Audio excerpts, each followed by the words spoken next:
So నిన్న ఒక చర్చ జరిగింది. అంటే ల్యాండ్ సీలింగ్ యాక్ట్ మీద అసలు ఎందుకు రేపు రాబోయేటువంటి BC party land ceiling act గురించి ఎందుకు మాట్లాడుతూ ఉంది అని అంటే, తెలంగాణ రాష్ట్రంలో ఉన్నటువంటి బీసీల చేతుల్లో ఎంత భూమి ఉంది, బీసీల చేతుల్లోకి దక్కాల్సిన భూమి ఎంత దక్కింది, అసలు ఈ భూమి ఎక్కడిది, ఎక్కడి నుంచి వచ్చింది, అగ్రవర్ణాల చేతుల్లోకి ఎట్లా పోయింది. ఇవాళ 43% భూమి, మొత్తం భూమిలో తెలంగాణలో ఉన్నటువంటి మొత్తం భూమిలో 43% భూమి అగ్రవర్ణాల చేతుల్లో ఉంది. అగ్రవర్ణాల జనాభా 8%. 8% ఉన్నటువంటి వాళ్ళ దగ్గర 43% భూమి ఉంది. సో ఇక్కడ 62% ఉన్నటువంటి బీసీల దగ్గర 44% భూమి ఉంది. ఇక ఎస్టీల దగ్గర 13% భూమి ఉంటే ఎస్సీల దగ్గర కేవలం 9% భూమి ఉంది. సో ఇట్లా భూమి అనేది ఈ వర్గాల దగ్గరికి ఇట్లా ఉంది. అసలు వాస్తవానికి ఎస్సీల దగ్గర భూమి ఎక్కువ ఉండాల్సిందే, ఆ తర్వాత బీసీల దగ్గర ఎక్కువ ఉండాల్సిందే. ఎందుకంటే వీళ్ళ జనాభా విపరీతంగా ఉంది. ఎస్టీలకు వాళ్ళ జనాభా ప్రాతిపదికన భూమి ఉంది. కానీ ఈ ఎస్సీలకు రావాల్సినటువంటి భూమి, బీసీలకు రావాల్సినటువంటి భూమి ఎక్కడుంది, ఎవరి దగ్గర నిక్షిప్తమైంది అని అంటే అగ్రవర్ణాల దగ్గర నిక్షిప్తమైంది. అసలు ఏం జరిగింది, ఎందుకు తీన్మార్ మల్లన్న పివి నరసింహారావు పేరు చెప్తా ఉన్నాడు, ఎందుకు 1970 ల్యాండ్ సీలింగ్ యాక్ట్ గురించి మాట్లాడుతూ ఉన్నాము, ఏం జరిగింది, ఇదంతా ఒక్కసారి మీకు వివరించే ప్రయత్నం చేస్తా. బీసీలకు రేపటి బీసీ ప్రభుత్వం ప్రతి బీసీ కుటుంబానికి 2 ఎకరాల భూమి పంచాలనుకుంటుంది. ఎందుకంటే భూమి చదువు ఉన్నటువంటి జాతులు మాత్రమే పైకి వస్తాయి. ఎట్లా సాధ్యమవుతుందని మీరు అనుకోవచ్చు, ఎట్లా సాధ్యమవుతుంది అని అనుకోవచ్చు. నేను లెక్కలు చెప్తా, మీరేం వరి కాకండి ఆ లెక్కలు. మళ్ళీ సీలింగ్ యాక్ట్ తీసుకొచ్చేసి ఇప్పుడు ఎక్కువ భూమి అయితే 54 ఇక్కడ సెప్టెంబర్ 17, 1948 ఇది తెలంగాణ అంటే హైదరాబాద్ స్టేటు భారత్లో విలీనమైనటువంటి సందర్భం. ఇది కొంతమంది విమోచన అంటారు, కొంతమంది విద్రోహం అంటారు, రకరకాలు చెప్తూ ఉంటారు. సో హైదరాబాద్ అనేటువంటి సంస్థానము భారతదేశంలో విలీనమైనటువంటి రోజు. సో ఇక్కడ ఈరోజు ఏం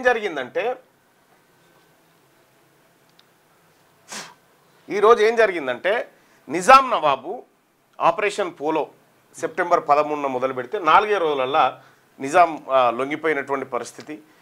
భారత సైన్యం బీబీనగర్ దాకా రాగానే ఆల్ ఇండియా రేడియోలో ఏదైతే నిజాం ఉందో ప్రకటన చేసి లొంగిపోతున్నట్టుగా చెప్పడం జరిగింది. సర్దార్ వల్లభాయ్ పటేల్ వచ్చింది. దీనికి భారతదేశం కానీ సర్దార్ వల్లభాయ్ పటేల్ కానీ పెద్ద కష్టపడ్డది ఏం లేదు. 2 అయితే సర్దార్ వల్లభాయ్ పటేల్ గారు మొత్తం భారత్నంతా ఏకీకరణ చేసిరని కొంతమంది చెప్పుకుంటూ ఉంటారు. జూనాగఢ్ ఒకటి, హైదరాబాద్ ఒకటి, ఈ 2 సంస్థానాలే మొండికేసినాయి. మిగతా అన్ని వాటంతలు అవి చేరిపోయినాయి. అక్కడ జమ్మూ కాశ్మీర్ సరే, జమ్మూ కాశ్మీర్ కు రాజా హరి సింగ్ డిమాండ్ పెట్టిండు, అదే 370 నడిచింది. ఇక్కడ జూనాగఢ్ ఒకటి, ఈ హైదరాబాద్ సంస్థానం ఒకటి. వీటి మీదనే యుద్ధం చేయాల్సిన అనివార్యత ఏర్పడితే 3 రోజులకు ముగిసిపోయింది. అది అయిపోయింది. దానికోసం పెద్దగా ఎవరు రిస్క్ చేయలే, అది అయిపోయింది. ఇక్కడ అయితే 1947 సెప్టెంబర్ 17 నాటికి నిజాం చేతిలో 40% ల్యాండ్ నిజాం చేతిలో ఉండే, 40%. మిగతా 60% ల్యాండ్ జాగీర్దారులు,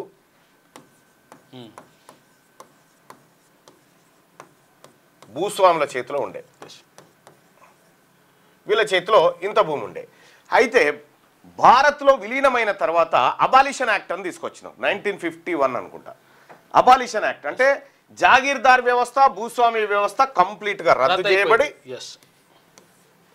నిజాం చేతిలో ఉన్నటువంటి భూములు కూడా పోయి, అయితే నిజాంని ఫస్ట్ నీ భూములు కూడా భారత్కి అప్పగించాలంటే నిజాం ఒప్పుకోలేదు. ఒప్పుకోకపోతే జనరల్ చౌదరి పోయి ఆయనతో చర్చలు జరిపి నీకు ఏడాది ₹1,00,00,000 ఇస్తాం, నీ భూములు ఇచ్చేయంటే సరే అని ఇచ్చేసిండు అన్నట్టు. అట్లా ఈ 100% భూములు భారత ప్రభుత్వం చేతికి వచ్చినాయి. భారత ప్రభుత్వం చేతికంటే మీన్స్ ఏంటంటే జాగీర్దారులు, భూస్వాములు ఎవరైతే ఉన్నారో ఈ వ్యవస్థ రద్దయిపోయిన తర్వాత ఈ భూములను దున్నుకొని బతుకుతున్నట్టు ఏది జాగీర్దారుల కప్పం కట్టేటువంటి రైతులు ఉంటారుగా, సామాన్య రైతులు, వీళ్ళందరి చేతుల్లో ఈ భూమి ఉండే. ప్రభుత్వం ఏం చేసిందంటే మీ భూములు మీకే అని ఇచ్చేసింది. ఆ భూములు దాన్ని టెనెన్సీ యాక్ట్ కింద ఇచ్చేసింది. అంటే అనుభవదారు కింద, టెనెన్సీ అంటే దాన్ని రక్షిత కౌలుదారు వాళ్ళకి ఇచ్చేసింది. ఇచ్చేసిన తర్వాత ఈ భూములకు అన్నిటికీ ప్రజలు ఓనర్లు అయ్యారు. ప్రజలు ఓనర్లు అయిన తర్వాత ఈ జాగీర్దారులు ఇప్పుడు ఎప్పుడైతే నిజాం పోయిండో, నిజాం పోయిన తర్వాత ఈ జాగీర్దారులు భూస్వాములే ప్రభుత్వంలో భాగమయ్యారు. అప్పుడేమో నిజాంలో భాగమయ్యారు, బలంగా ఉన్నారు వీళ్ళు మళ్ళీ ప్రభుత్వంలో భాగమయ్యి ఇందులో దాదాపు 70% ల్యాండ్ గూండాలను పెట్టి బెదిరించి గుంజుకున్నారు. మళ్ళా ప్రజల దగ్గర నుంచి వాపసు గుంజుకున్నారు అన్నట్టు. గుంజుకున్న తర్వాత ఏమైంది, 1970లో పివి నరసింహారావు గారు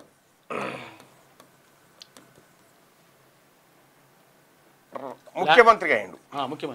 అప్పుడు ఉమ్మడి ఆంధ్రప్రదేశ్ రాష్ట్రానికి ముఖ్యమంత్రిగా పివి నరసింహారావు అయ్యిండు. పివి నరసింహారావు గారు అప్పటి ప్రధాని ఇందిరాగాంధీతో ఒకరోజు విమానంలో ప్రయాణిస్తున్న సందర్భంలో ఒక మాట ఏం చెప్పిందంటే, మేడం, పేదలకు భూములు పంచడం కోసం ల్యాండ్ సీలింగ్ యాక్టు తీసుకొస్తే ఎలా ఉంటుందంటే చాలా బాగుంటుంది, మీరు ఇమ్మీడియట్గా చేయండి. ఎందుకంటే ఉన్న దగ్గర 1000 ఎకరాలు ఉన్నాయి, లేని దగ్గర ఎకరా లేదు, మీరు ఇమ్మీడియట్గా చేయండి అనే మాట పివి నరసింహారావు గారికి ఇందిరాగాంధీ చెప్పింది. చెప్పగానే ఇందిరాగాంధీ గారి మాట ప్రకారం పివి నరసింహారావు గారు ఇక్కడికి వచ్చి అసెంబ్లీకి వచ్చి ఈ బిల్లు తయారు చేసిన ల్యాండ్ సీలింగ్ యాక్ట్. ఒక్కరికి భూ పరిమితి చట్టం 54 ఎకరాలకు మించి ఉండడానికి వీలే లేదని చెప్పింది. ఆ చట్టం ఈ చట్టం తేవడానికి కూడా మళ్ళా ఎంత గోసా, ఎంతమంది అడ్డుకున్నారు. ఈ చట్టం తేవడానికి పివి నరసింహారావు గారు ఈ చట్టం ఆడ పెడుతున్నాడు, అసెంబ్లీలో పెడుతున్నాడు, ల్యాండ్ సీలింగ్ యాక్ట్ తీసుకొస్తుందని చెప్పగానే భూస్వాములే కదా అసెంబ్లీలో కూర్చుంది. ఓ లొల్లి పెట్టి గందరగోళం చేసి ఆగమాగం చేస్తే పివి నరసింహారావు లేచి ఇది ఇందిరాగాంధీ తీసుకొస్తున్న చట్టం, అందరూ శిరసా వహించాల్సిందంటే ఎమ్మెల్యేలు అయితే అప్పటికే లొలి దిగిరు. ఇక మంత్రులు ఉన్నారు కదా, అగ్రవర్ణ మంత్రులు, వీళ్ళు కసుకుంటా కూర్చున్నారు ఆడ. అయితే స్పీకర్ను మ్యానిపులేట్ చేసిరు. స్పీకర్ మ్యానిపులేట్ చేస్తే స్పీకర్ పేరు ఏదో రెడ్డి ఇస్తాం, స్పీకరు వెళ్ళిపోతాడు. స్పీకర్ వెళ్ళిపోతే అప్పుడు జగన్నాథరావు అని చెప్పి ఒక ముదిరాజు డిప్యూటీ స్పీకర్ని ఆ చైర్లో కూర్చోబెట్టి బిల్లు పాస్ చేస్తాడు పివి నరసింహారావు. అయితే బిడ్డ, నువ్వు మాకు ఎగనిస్ట్గా, మా భూస్వాములు మా దొరలకు ఎగనిస్ట్గా నువ్వు ల్యాండ్ సీలింగ్ యాక్ట్ తెస్తావా అని ఏం చేసిరు, ఒక దొర దగ్గర 1000 ఎకరాలు ఉందనుకో, 1000 ఎకరాలు ఏం చేసిండు, అందుకే ఓ పాట, కుక్క పేరున నక్క పేరున లెక్కలు రాసి చేతులెత్తినరు, సకల సంపదలు గల్ల దేశమున దరిద్రమెట్లు, నువ్వు కోటి ఎట్లుందో ఆ పాటలో ఉంటది. 1000 ఎకరాలు ఉందనుకో, ఏం చేసిండు, ఇంట్లో పని మనిషి పేరు మీద 54 ఎకరాలు, పని మనిషి పిల్లగాని పేరు మీద 54 ఎకరాలు, వీళ్ళకి తెలియదు, వీళ్ళ పేరు మీద ఇట్లా ఈ భూమిని వీళ్ళనే పంచుకొచ్చింది కానీ పేదలకు పంచలే. అట్లా పివి నరసింహారావు గారు తీసుకొచ్చినటువంటి ల్యాండ్ సీలింగ్ యాక్ట్ ని ఇట్లా దెబ్బ కొట్టిరు ఈ జాగీర్దారులు భూస్వాములు, ఇప్పుడున్నటువంటి రెడ్లే అగ్రవర్ణాలే దెబ్బ కొట్టిరు. దెబ్బ కొట్టడంతో భూ పంపిణీ కార్యక్రమం జరగలే. మనం ఎక్కడికి పోవాలి ల్యాండ్ సీలింగ్ యాక్ట్ అంటే 1970 రికార్డులలోకి పోతే అప్పుడు దొంగలు దొరుకుతారు. కొన్ని లక్షల ఎకరాల భూములు మిగులు భూములు దొరుకుతాయి. తద్వారా land ceiling act, PV Narasimharao గారు తీసుకొచ్చినటువంటి ల్యాండ్ సీలింగ్ యాక్ట్ని మరింత పకడ్బందీగా చేసి మిగులు భూములను బీసీ ప్రజలకు ప్రతి కుటుంబానికి 2 ఎకరాలు అసలు భూమి లేనటువంటి దళిత కుటుంబాలకు ఇవ్వాలి. మీకు ఒక విషయం చెప్పాలి, అందుకోసమే ల్యాండ్ సీలింగ్ అని చెప్తా ఉన్నా. రేపటి బీసీ ప్రభుత్వం ప్రతి బీసీ కుటుంబానికి 2 ఎకరాల భూమి ఇవ్వబోతుంది. ఇది సత్యం. ఎట్లా అంటే ఎట్లా ఇవ్వగలుగుతాం? ఇప్పుడు భూమి ఉన్నదా మన దగ్గర? అది కూడా 100% ఉన్నది. ఎట్లా భూమి ఉంది. 54 ఎకరాలు ఏదైతే ల్యాండ్ సీలింగ్ యాక్ట్ ఉందో, 54 ఎకరాల పరిమితి ఉందో, దీన్ని 20 ఎకరాలకు తీసుకొస్తే అయిపోయి 34 ఎకరాలు మిగులుతుంది ఇంట్లో. అది కథ. అట్లా అయితే దాంట్లో అన్ని చెప్పొద్దా ఉపాయాలు చేయాలి కదా. రైట్. ఇక్కడ మరి భూమి సంగతి ఏంది? మొత్తం ఈ తెలంగాణ రాష్ట్రంలో 2014 నుంచి 2025 వరకు తెలంగాణ రాష్ట్రంలో వివిధ ప్రాజెక్టులు, కాళేశ్వరాలు, ఆ గుండాలు, ఈ గుండాలు, మన్ను మశాడాలు కట్టిరు కదా. 1,32,000 ఎకరాలు. బీసీల భూములు ఇవి లాక్కుంది ప్రభుత్వం. 1,32,000 ఎకరాల బీసీల భూముల్ని తెలంగాణ రాష్ట్రం వచ్చిన తర్వాత బీసీలు కోల్పోయారు. బీసీల దగ్గర నుంచి లాక్కుంది ప్రభుత్వం 1,32,000 ఎకరాలు వివిధ ప్రాజెక్టుల పేరు మీద. ఏది ఇప్పుడు పాలమూరు రంగారెడ్డి అన్ని ఉన్నాయి కదా పెట్టేసి 1,32,000 ఎకరాల భూములు బీసీల దగ్గరికి వెళ్ళి గుంజుకుంది. బీసీలకు ఎంత మంచి రయా తెలంగాణ రాష్ట్రం వచ్చిన తర్వాత అంటే 0. ఏం లేదు, ఒక్క గుంట భూమి ఇయ్యలే బీసీలకు. బీసీ కుటుంబాలకు వ్యవసాయం కోసం ఒక గుంట భూమి కూడా ఇయ్యలే. మన తెలంగాణ రాష్ట్రం వస్తే మన భూములు మనకు దక్తాయి అనుకుంటే దక్కిందా? దక్కలే. ఉన్న భూములు పోయినాయి. తెలంగాణ రాష్ట్రం వచ్చింది బీసీల కోసం కాదు, తెలంగాణ రాష్ట్రం వచ్చింది అగ్రవర్ణాల కోసం వచ్చింది. బీసీలకు ఎప్పుడు వస్తుంది? బీసీలు అధికారంలోకి వచ్చినప్పుడు మాత్రమే బీసీలకు దక్కుతాయి. ఇగో ఇందుకోసం ల్యాండ్ పైన వట్టి అని నోటి మాటలు కాదు, చాలా పెద్ద వ్యవహారం చేసినాం ల్యాండ్ పైన, ఉత్తగా చేయలే. ఇక్కడ మీకు ఒక విషయం చెప్తా, దాని మీద భారీ అధ్యయనం జరిగిన తర్వాతనే అది.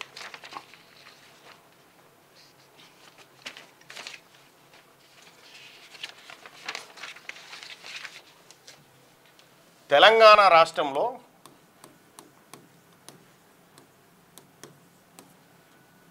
జనాభా ఏది, ఇది రేవంత్ రెడ్డి గారి దొంగ లెక్కల సర్వే కాదు, ఒరిజినల్ జనాభా 7.8%. అంటే 8 వేసుకో, 8% అగ్రవర్ణాలు ఓసీలు జనాభా ఉంది. ఓసీలు ఓకే. తర్వాత 62% బీసీలు. ఓకే. ఈ 8% ఉన్నోళ్ళ దగ్గరనేమో 43% భూమి ఉంది. ఈ 62% ఉన్నోళ్ళ దగ్గరేమో 44% ఉంది. ఇక్కడ 8% ఉన్నోళ్ళకు 43%, 62% ఉన్నోళ్ళకు 44% ఉంది.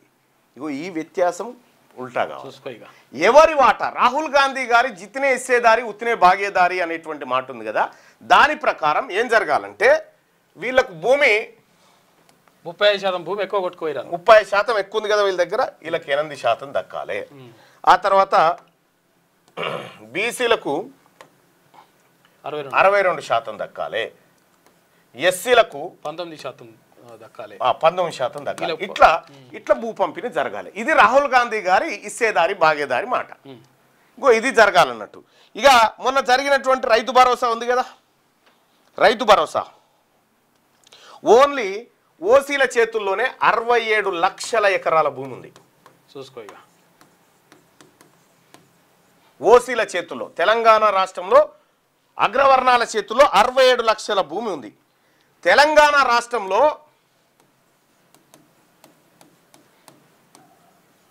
భూమి లేని బీసీలు ఎంతమంది ఎరికేనా? 75 లక్షల మంది. చూసుకో ఇక 75 లక్షల మందికి భూమే లేదు. 75 లక్షల మంది బీసీలకు భూమి లేదు చూసుకో తెలంగాణ రాష్ట్రం.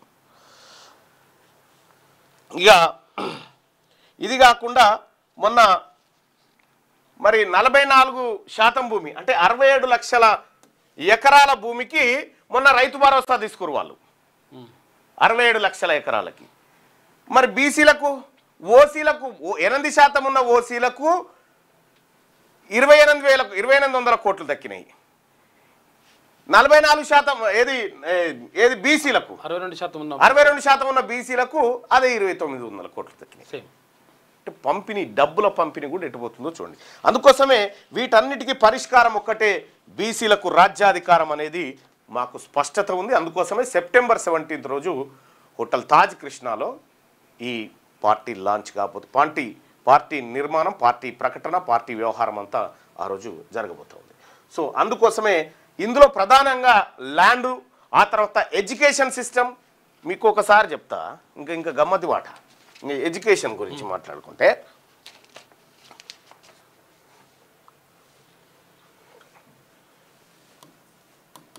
తెలంగాణలో ఒకటొకటి చెప్తా చూడు. టోల్ గేట్స్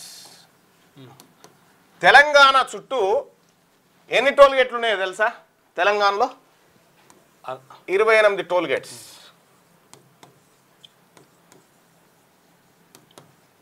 28 టోల్ గేట్స్ ఉన్నాయి.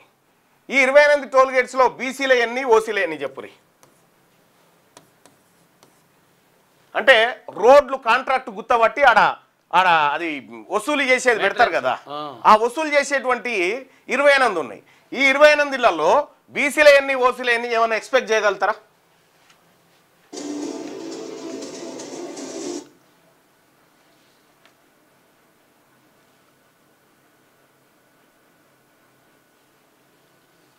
ఆ పని నడుస్తుంది.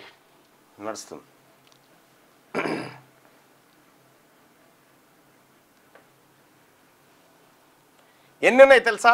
తెలంగాణ రాష్ట్రంలో 28 టోల్ గేట్లు ఉంటే 28 టోల్ గేట్లు ఎవరియో తెలుసా? 28 ఓసీలే. 28కి 28 ఓసీలే. బీసీల టోల్ గేట్ 0. ఈ టోల్ గేట్ల లెక్క ఇది మొత్తం మోసం కథనే. టోల్ గేట్ అనేది మొత్తం దోసుకునుడే. పన్నులు కట్టేది మనము, మన కార్లు, మన బస్సులు, మన జీపులు. ఎటు పోతుంది సంపద? వసూలు చేస్తాడు వాడు. రెండోది మీకు విద్య గురించి చెప్తా అనుకున్నా కదా.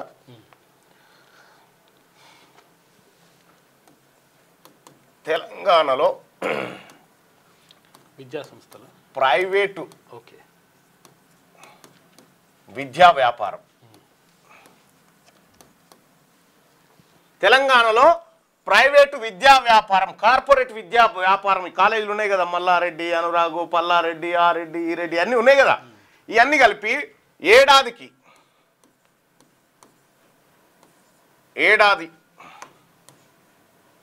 ఒక్క ఏడాదికి రూపాయలు 90,000 కోట్ల వ్యాపారం చేస్తాయి. చూసుకో, దాదాపు 1,00,000 కోట్లు. 90,000 కోట్ల రూపాయల వ్యాపారం చేస్తాయి. ప్రైవేటు మొత్తం విద్యా వ్యాపారం అంతా తెలంగాణ రాష్ట్రంలో. దీంట్లో 76% ఓసీల చేతుల్లోకి, 76% ఓసీల చేతుల్లోకి వెళ్తా ఉంది.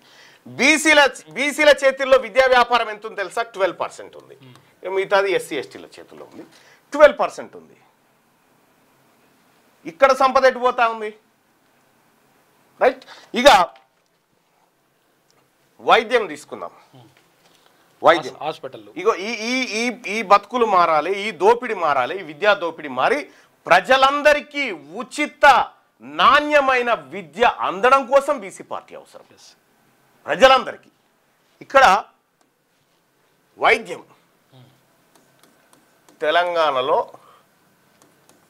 ప్రైవేట్ వైద్యం, దీన్ని ఒకసారి చూస్తే హాస్పిటల్ కానీ ఫార్మా ఇండస్ట్రీ కానీ మొత్తం వైద్య వ్యాపారం ఒక ఏడాదికి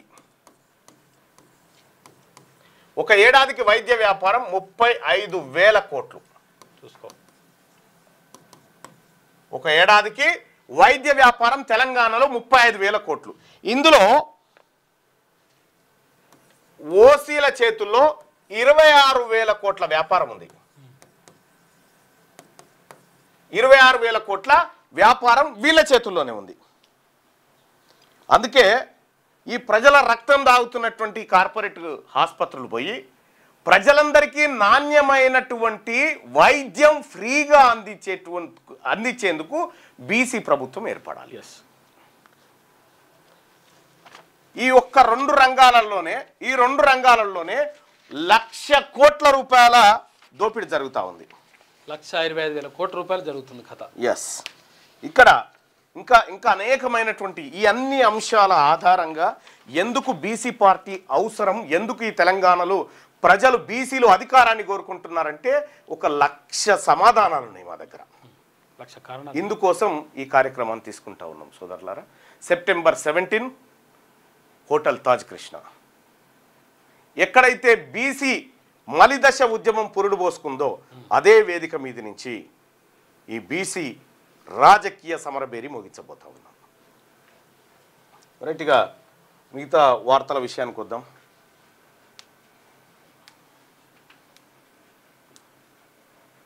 సాధ్యం అవుతుంది మిత్రమా, సాధ్యం కాదంటున్నాను. ఎందుకు సాధ్యం కాదు? ఇప్పుడు చిన్న ఎగ్జాంపుల్, ఇగో అధికారం చేతికి వస్తే అర్ధగంటలో చేసి చూపెట్టు, అంతే. అర్ధగంటలో. అన్న రాజీవ్ యువ వికాస్ అని డబ్బు ఎవరు ఇవ్వరు, కానీ కనీసం నా జీరాక్స్ పైసలన్నా ఇవ్వమన్నా అని చెప్పారు. ఆయన బాధలో పాపం జీరాక్స్ పైసలట. కార్తికేయ యాదవ్. అందుకోసం ప్రజలారా ఒక పోల్లో పాల్గొనండి.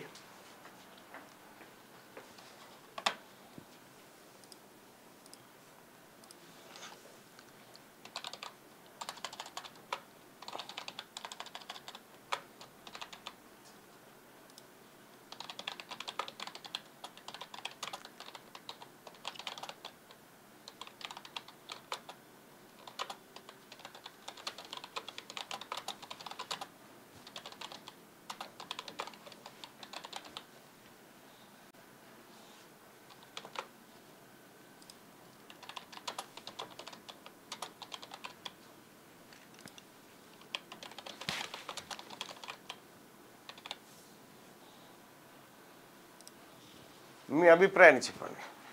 పార్టీ పేరు కూడా చెప్పండి. మళ్ళీ జస్ట్ 17th సెప్టెంబర్ వరకు ఆగండి ప్లీజ్. 17th సెప్టెంబర్ వరకు ఆగండి. మీకు అన్నీ చెప్తా. అందులో మీ ఆత్మగౌరవం ఉంటుంది, అన్నీ ఉంటాయి. తెలంగాణలోని బీసీల బ్రతుకులు మారాలంటే ఈ క్రింది వాటిలో ఏ పార్టీ ద్వారా సాధ్యమవుతుంది? బీసీ రాజకీయ పార్టీ ద్వారానా, లేకపోతే అగ్రవర్ణ పార్టీల ద్వారా సాధ్యమవుతుందా? చెప్తా నవీన్, ఖచ్చితంగా చెప్తా. మీకు చెప్పకుండా అది అసలు దాచే ప్రసక్తే లేదు. ఖచ్చితంగా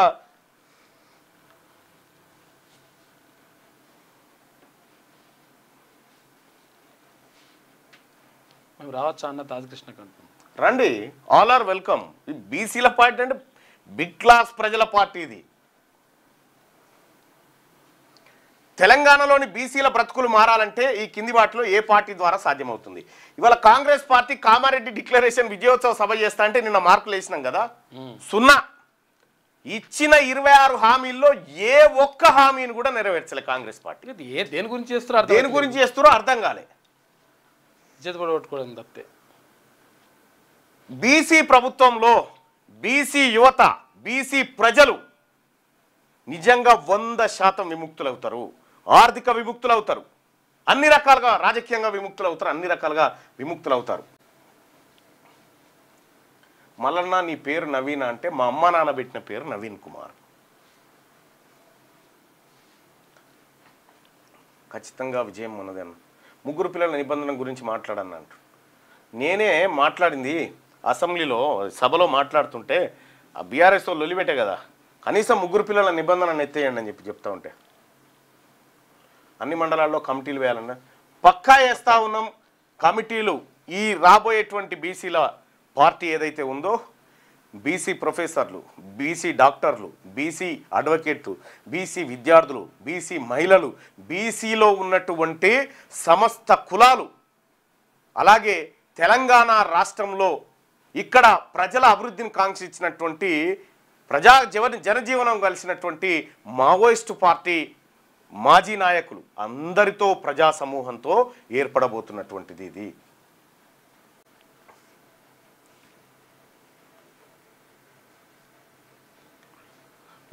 మీరు ముస్లింలు బాయ్ సాబ్, మీరు మా వాళ్ళే, మంది కాదు, మీరు మా బీసీలే.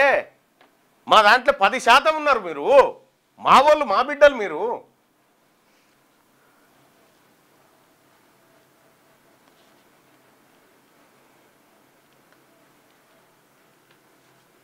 రైట్.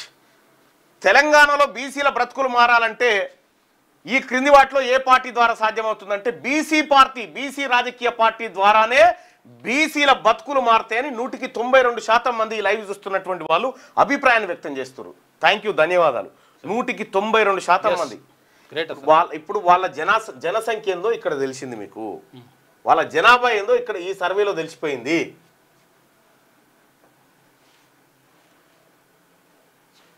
గుర్తుపెట్టుకోరి, 100% తెలంగాణ రాష్ట్రంలో 2028లో ఎగిరేది బీసీ జెండానే.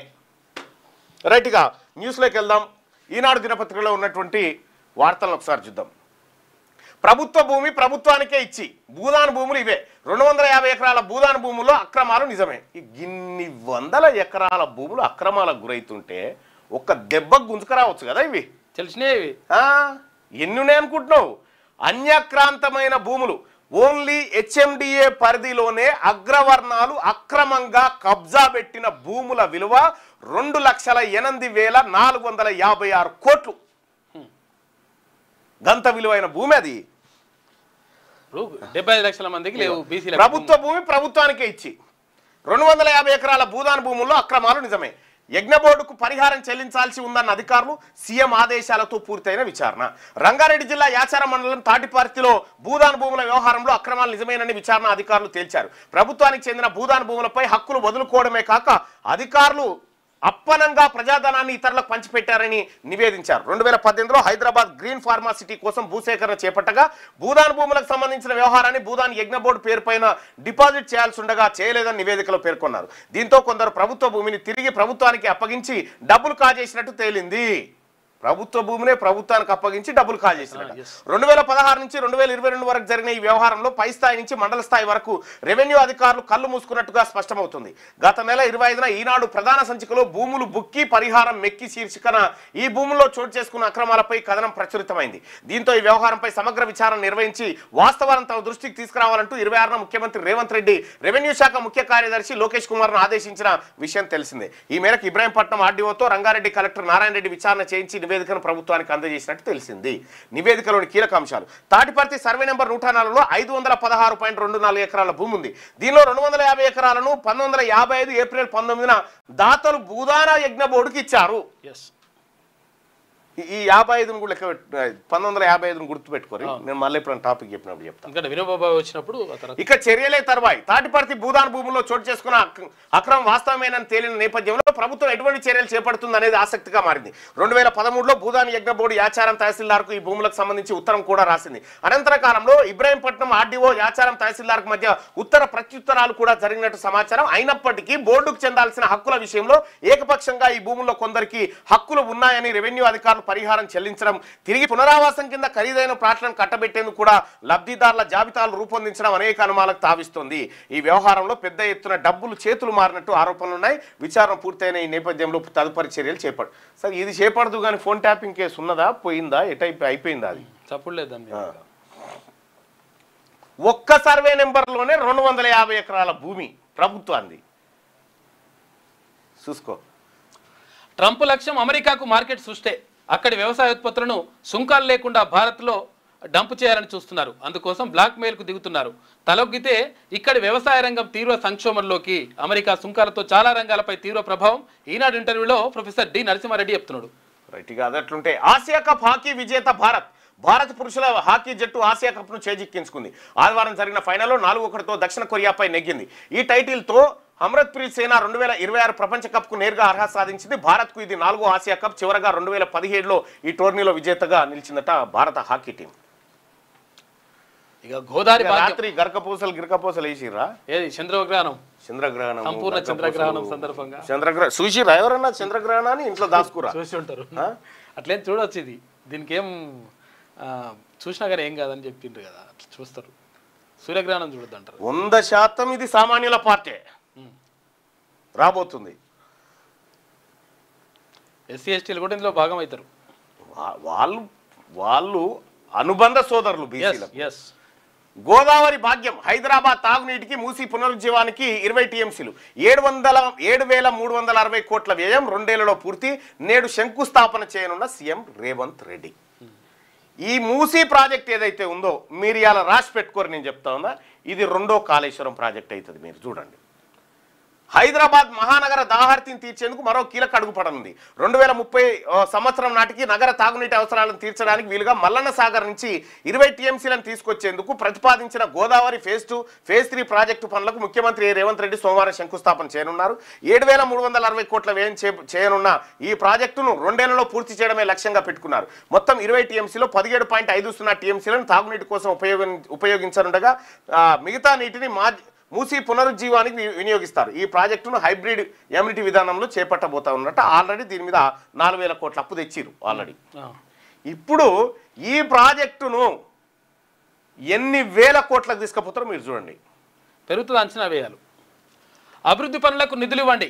సీఎం మంత్రులతో 9 మంది ఎమ్మెల్యేల భేటీ సభాపతి నోటీసులపైన చర్చ జరిగింది. తమ నియోజకవర్గాల్లో అభివృద్ధి పనులకు అనుమతులు నిధులు ఇవ్వాలని 9 మంది ఎమ్మెల్యేలు సీఎం రేవంత్ రెడ్డిని కోరినట్టు తెలుస్తుంది. 10 మంది ఎమ్మెల్యేలకు శాసనసభ స్పీకర్ ఇటీవల నోటీసులు జారీ చేసిన నేపథ్యంలో వారిలో 9 మంది ఆదివారం సాయంత్రం సీఎం నివాసానికి వెళ్లి రేవంత్ రెడ్డితో భేటీ అయ్యారు. స్టేషన్ గన్పూర్ ఎమ్మెల్యే కడియం శ్రీహరి జ్వరం కారణంగా హాజరు కాలేదు. ఉప ముఖ్యమంత్రి బట్టి విక్రమార్క, మంత్రులు శ్రీధర్ బాబు, పొంగులేటి శ్రీనివాసరెడ్డి కూడా ఈ సమావేశంలో పాల్గొన్నారు. ఎమ్మెల్యేలు దానం నాగేందర్, పోచారం శ్రీనివాసరెడ్డి, బండ్ల కృష్ణమోహన్ రెడ్డి, ప్రకాష్ గౌడ్, తెల్లం వెంకట్రావు, గాంధీ, కాలయాదయ్య, సంజయ్, మైపాల్ రెడ్డి ఈ సమావేశానికి హాజరైనట్టు తెలుస్తుంది. సభాపతి నోటీసులు, సుప్రీంకోర్టు ఆదేశాలపై వారి మధ్య చర్చ జరిగినట్టుగా పార్టీ నేతలు తెలిపారు. తాము భరాసా నుంచి ఎన్నికల్లో గెలిచామని, ఇప్పటికీ అదే పార్టీలో ఉన్నామని వారిలో కొందరు సమావేశం అనంతరం మీడియాకు తెలిపారు. నియోజకవర్గాల్లో ప్రజలు ఎదుర్కొంటున్న సమస్యల గురించి మాట ఏమీ లేదు. ఉంటదా పోతుందా మరి ఏంటి బై ఎలక్షన్ అనేటువంటి దాని మీద చర్చ. నియోజకవర్గాల అభివృద్ధి కీలకేం పట్టింపైతే ఇప్పుడు వీళ్ళ అభివృద్ధి విషయంలో ఏమైనా తేడాలు ప్రాబ్లం అవుతుందని వేరు. చంద్రుడు చిక్కిపోయాడు. ఆదివారం రాత్రి 9:30 తర్వాత గ్రహణం కారణంగా చంద్రుడు క్రమంగా చిక్కిపోతున్న వైనం ఆదిలాబాద్ లో ఇగో ఇలా కనిపించిందట. చంద్రుడు ఇట్లా ఇట్లా ఇట్లా ఇట్లా ఇట్లా ఇట్లా ఇట్లా ఎర్రగైండు. గచ్చిబౌలిలో అర్ణవర్ణంలో కనిపించిన చంద్రుడు. అరుణం ఎరుపు. రమాదేవికి కాళోజీ పురస్కారం కామారెడ్డి వస్తారంట. నెల్లుట్ల రమాదేవికి కామారెడ్డి సభతో కేంద్రం మెడల్ వంచుతాం. ఇగో కేంద్రం మెడల్ వంచుతారట కామారెడ్డి సభతో. బీసీలకు 42 రిజర్వేషన్లు అడ్డుకున్నది భాజపా నాయకులే. సన్నాహక సమావేశంలో పిసిసి అధ్యక్షుడు మహేష్ కుమార్ గౌడ్, హాజరైన మంత్రులు పొంగులేటి, పొన్నం, సీతక్క, సురేఖ, శ్రీహరి. బీజేపీకి సంబంధం మీరే ఇచ్చిరుగా హామీ. కాంగ్రెస్ పార్టీలో హామీ బీజేపీ మీరు better Aduri. Triple R alignment మారాలంటే ప్రభుత్వమే మారాలేమో. మునుగోడు ఎమ్మెల్యే కోమటిరెడ్డి రాజగోపాల్ రెడ్డి. పాపం ఆయన బాధ ఆయనది. ఇక వెలుగు దినపత్రికలో ఉన్న వార్తలు చూస్తే చంద్రగ్రహణం సంపూర్ణం. దేశవ్యాప్తంగా కనువిందు చేసిన blood moon. Asia, Europe, Africa, ఆస్ట్రేలియాలో కనిపించిన ఖగోళ అద్భుతం. ఆదివారం మధ్యాహ్నం నుంచి మూతపడ్డ ఆలయాలు. ఇగో ఆలయాలు మూసేసిండ్రు. ఇక హాకీ ఆసియా కప్ మనదే. ఇండియా హాకీ జట్టు ఆసియా కప్ను సొంతం చేసుకుంది. ఆదివారం జరిగిన టైటిల్ ఫైట్లో ఇండియా 4-1తో డిఫెండింగ్ ఛాంపియన్ కొరియాపై అద్భుత విజయం సాధించింది. ఫలితంగా వచ్చే ఏడాది ఆగస్టులో బెల్జియం, నెదర్లాండ్స్లో జరిగే వరల్డ్ కప్కు ఆటోమేటిక్గా అర్హత సాధించింది. ఇక మూసీకి గోదావరి నీళ్లు. మళ్ళీ మూసీకి గోదావరి నీళ్ళు కాదు, మూసీలకు కూడా పైసలు ఖర్చు పెట్టబోతా ఉన్నారు. మళ్ళీ కమిషన్లు, కార్ఖానా, ఇదంతా వేరే కార్యక్రమం. అది మీకు త్వరలో తెలుస్తుంది. మరో కాళేశ్వరం కాకపోతే అడుగురి మూసీ ఇది. మల్లన్న సాగర్ నుంచి ఉస్మాన్ సాగర్కు తరలింపు. 7,360 కోట్లతో గోదావరి డ్రింకింగ్ వాటర్ స్కీమ్ నేడు శంకుస్థాపన చేయనున్న సీఎం రేవంత్. మూసీ పునరుజ్జీవనం, హైదరాబాద్ నీటి అవసరాలు తీర్చేలా ప్రాజెక్టు. మల్లన్న సాగర్ నుంచి మొత్తం 20 టీఎంసీలు తరలింపు. జంట జలాశయాలకు 2.5 టీఎంసీలు, సిటీ అవసరాలకు 17.5 టీఎంసీలు. ఓఆర్ఆర్ ఫేజ్ 2లో నిర్మించిన 15 రిజర్వాయర్లు కూడా ప్రారంభించనున్న సీఎం. 295 కోట్లతో చేపట్టే కోకాపేట్ లేఅవుట్ సమగ్రాభివృద్ధి ప్రాజెక్టుకు శంకుస్థాపన చేయబోతా ఉన్నాడట. ఇది 25 లక్షల మందికి తాగునీళ్లు దీంతో ఇస్తారట. ప్రాజెక్టులకు పోటెత్తిన వరద. అటు కృష్ణా, ఇటు గోదావరికి ఈ సీజన్లో భారీగా ఫ్లడ్. ఇప్పటిదాకా శ్రీశైలానికి 1350 టీఎంసీలు, ఎల్లంపల్లికి 446 టీఎంసీల వాటర్ వచ్చిందట. ఇప్పుడు దీని మీద ఇలా వాళ్ళు ఏమంటున్నారంటే, ఇప్పుడు బీఆర్ఎస్ ఏమంటారంటే కాళేశ్వరం లేకపోతే మరి వాళ్ళకి తెలియదు. వీళ్ళకి సమాధానం చెప్పేసి సోయలేదులే కానీ. వర్షాకాలంలో ఎండలు. రాష్ట్రంలో వర్షాకాలంలో ఎండలు మండుతున్నాయి. ఉక్కపోత పెరిగింది. అయితే నైరుతి ఋతుపవనాలు బలహీనపడడం, వాయువ్య గాలులు ప్రభావంతో హీట్ వేవ్స్ రాష్ట్రంలోకి ప్రవేశించి గాలిలోని తేమను హరించి వేస్తుండడం ఇందుకు కారణమని వాతావరణ శాఖ అధికారులు చెప్తున్నారట. ఇది ఇట్లుంటే ఇందిరమ్మ ఇండ్లకు అదనం ఫండ్స్. ఉపాధి హామీ స్వచ్ఛ భారత్ స్కీమ్ నుంచి సాయం. రూరల్లో ఒక్కో ఇంటికి అదనంగా కేంద్రం నుంచి 39,000. ప్రతి లబ్ధిదారుడికి ఉపాధి జాబ్ కార్డు అందేలా చర్యలు. పూర్తయిన ఇండ్లను వెంటనే లబ్ధిదారులకు అందించాలని ప్రభుత్వం ఆదేశాలు జారీ చేసిందట. ఇందిరమ్మ ఇండ్లకు అదనపు ఉపాధి హామీ పైసలు, స్వచ్ఛ భారత్ స్కీమ్ పైసలు 39,000 రూపాయలు ఇస్తారట. బీసీ రిజర్వేషన్లకు బీజేపీ నేతలే అడ్డు. కామారెడ్డి సభలో కిషన్ రెడ్డి, సంజయ్ భాగవతం బయట పెడతాం. పీసీసీ చీఫ్ మహేష్ కుమార్ గౌడ్ ఈ సభ తర్వాత కేంద్రం దిగిరాక తప్పదు. బీసీ బిల్లులను టెంపరీగా ఆపుతారేమో, పర్మనెంట్గా అడ్డుకోలేరు. బీసీ కోటా తర్వాతే స్థానిక ఎన్నికలు నిర్వహిస్తామని వెల్లడి. సెక్యూరిటీ లేకుండా ప్రజల్లో తిరుగుదామా అని బండి సంజయ్కి సవాల్ వేసిందట. అయ్యా, మీరు బీసీ రిజర్వేషన్లు ఒకే అంశం కాదు కామారెడ్డిలో, ఇంకా 25 అంశాలు ఉన్నాయి. ఈ 25 ఏ ఒక్కటి మీరు అమలు చేసినట్టు నిరూపించినా నేను ఛాలెంజ్ చేస్తా ఉన్నా పోయిగా.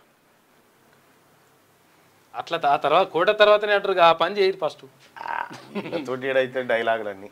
నైజీరియాలో బోకో హరాం 63 63 మంది బోకో హరాం 63 మంది ఊచకోత. నైజీరియాలో బోకో హరాం ఇస్లామిక్ టెర్రరిస్టులు అర్ధరాత్రి మూకుమ్మడిగా ఓ గ్రామంపై విరుచుకుపడి ఊచకోత కోశారు. ఇళ్లలోకి చొరబడి దొరికిన వారిని దొరికినట్లుగా 63 మందిని చంపేశారు. ఇళ్లను తగలబెట్టాడు. ఈడీ కేసుల్లో ఏది పురోగతి? గొర్రెల స్కీమ్ మొదలుకొని కాళేశ్వరం దాకా ఈడీ ఇచ్చిపెట్టు. ఈ ఫోన్ ట్యాపింగ్ ఏమైంది? ఇది మనతానున్నదే కదా. గొర్రెల స్కీమ్ మొదలుకొని కాళేశ్వరం దాకా కీలక కేసుల దర్యాప్తు. గత సర్కార్ హయాంలో జరిగిన అనేక ఆర్థిక నేరాలన్నింటిపైన ఫోకస్. ఏసీబీ సిఐడికి ధీటుగా ఎన్ఫోర్స్మెంట్ డైరెక్టరేట్ కేసులు నమోదు. దర్యాప్తులో మాత్రం నెలల కొద్ది సాగదీత. సాంకేతిక ఆధారాల సేకరణలో కొన్ని ఆలస్యం. బ్యాంకులు టెలికాం సర్వీస్ ప్రొవైడర్ల నుంచి డేటా అందక మరికొన్ని పెండింగ్. వివిధ శాఖల నుంచి సహకారం లేదంటున్న ఈడీ ఆఫీసర్లు. పలు కేసుల్లో ఆస్తుల అటాచ్మెంట్ ఛార్జ్షీట్ల దాఖలుకి ఏర్పాట్లు చేస్తూ ఉన్నారట. ఈడీ కేసులో ఏది పురోగతి? ఇక ఈడీ నరేంద్ర మోడీ గారు అవసరం కొద్దిగా అది పనిచేస్తూ ఉంటుంది. ఈడీ దాని ప్రకారం ముందుకు పోతూ ఉంటారు. ఏది అంటే ఎడికెళ్ళి అవుతుంది? మన సిట్ ఏమా ఫోన్ ట్యాపింగ్ సిట్ వేసి మనం ఎన్ని రోజులా దానికి దశదిన కర్మ దగ్గరకు ఏది మన ఏడాది మాసకం అయిపోయింది, ఇప్పటిదాకా పత్తలేదు. ఇవన్నీ కాంప్రమైజే, గుర్తుపెట్టుకోరు. 10 ఏళ్లుగా డ్రగ్స్ దందా. ప్రతి డెలివరీలో 5 కిలోల మెఫోడ్రోన్ అట, కిలో 50 లక్షల చొప్పున అమ్మకం. చెర్లపల్లి డ్రగ్స్ డెన్ కేసులో కీలక విషయాలు వెలుగులోకి. సీజ్ చేసిన కెమికల్ తానేకు తరలింపు. అలర్ట్ అయిన రాష్ట్ర పోలీస్ శాఖ, ఈగల్ ఫోర్స్ అట. ఈ ఈగల్ ఫోర్స్ శాఖకి అర్థం కాదు ఎట్లా. ఇక్కడ మహారాష్ట్ర పోలీస్ ఒక ఆయన వచ్చి చెర్లపల్లిలో ఏదైతే డ్రగ్స్ తయారు చేస్తా ఉన్నారో ఆ కంపెనీలో కూలోని లెక్క పోయిందట. నెల రోజులు అందులో ఆ కూలీ ఏది ఆ డ్రమ్ములు మోసుకుంటా అది మోసుకుంటా పనిచేసినటువంటి ఆపరేషన్ ఏదో డెకాయిట్ ఆపరేషన్ చేసిండో అందులో పోయి మొత్తం చూసి డ్రగ్స్ అని నిర్ధారించుకున్న తర్వాతనే వాళ్ళ మీద రైడ్ చేసి మహారాష్ట్ర పోలీసు వాళ్ళకి ఇదేం జరుగుతుందో తెలిసింది. కానీ ఇప్పుడు ఈయనే ఉన్నటువంటి రాచకొండ పోలీసు వాళ్ళకి ఆడ ఏముందో కూడా తెలియదు. ఇగో గది చెర్లపల్లిలో బయటపడ్డ డ్రగ్స్ దందాలో సంచలన విషయాలు వెలుగులోకి వస్తున్నాయి. మహారాష్ట్ర క్రైమ్ బ్రాంచ్ పోలీసులకు చిక్కిన శ్రీనివాస్ విజయ్ ఓలేటి బృందం గత 10 ఏళ్లుగా డ్రగ్స్ తయారు చేసి డీలర్లకు విక్రయిస్తున్నట్టుగా పోలీసులు ఆధారాలు సేకరించారు. ప్రతిసారి కనీసం 5 కిలోల చొప్పున మెఫోడ్రిమ్ డ్రగ్స్ ను విక్రయించేవారని, ఒక్కో కిలోకి 50 లక్షల చొప్పున ఏజెంట్లకు అమ్మేవారని గుర్తించారు. చెర్లపల్లి ఇండస్ట్రియల్ ఏరియాలోని వాగ్దేవి ల్యాబొరేటరీస్ లో శుక్రవారం మహారాష్ట్ర క్రైమ్ బ్రాంచ్ పోలీసులు దాడులు చేయడం తెలిసిందే. ఈ దాడుల్లో 12,000 కోట్ల విలువ చేసే మాదక ద్రవ్యాలు తయారు చేసేందుకు సిద్ధంగా ఉంచిన ముడి రసాయనాలను 12,000 కోట్లట. 12,000 కోట్లు. ఇక ఇండియాపై మళ్ళీ నవారో అక్కసు. ఫ్యాక్ట్ చెక్తో తిప్పికొట్టిన ఎక్స్ ఒక చెత్త అంటూ నోరు పారేసుకున్న నవారో అట. ఇండియాపై నోరు పారేసుకుంటే ఫ్యాక్ట్ చెక్ చేసిందట ఏది ఎలాన్ మస్క్ కంపెనీ. చల్ నువ్వు తప్పు చెప్తున్నావు అని చెప్పిందట. ఇక నెల్లూట్ల రమాదేవికి కాళోజీ పురస్కారం రేపు ప్రజాకవి కాళోజీ జయంతి సందర్భంగా ప్రదానం చేస్తారట. సీఎం రేవంత్ రెడ్డి, మంత్రి జూపల్లి అభినందనలు. సాహిత్యంలో విశేష కృషికి ఈ అవార్డు ఇస్తున్నారు. రైట్గా ఉక్రెయిన్ క్యాబినెట్ బిల్డింగ్ పై రష్యా దాడి. క్యూ సహా పలు నగరాలపై 800 డ్రోన్లతో భీకర అటాక్. 3 పౌరుల మృతి, 15 మంది గాయాలు. రష్యా ఆయిల్ పైప్ లైన్ పై ఉక్రెయిన్ అటాక్. పశ్చిమ దేశాలు స్పందించాలని విజ్ఞప్తి చేస్తా ఉన్నారట. యూరోప్ దేశాలు ఉక్రెయిన్ క్యాబినెట్ బిల్డింగ్ పై రష్యా దాడి చేయడంతో ఎగిసిపడుతున్న పొగలు. అది ఆగేటట్లేదు.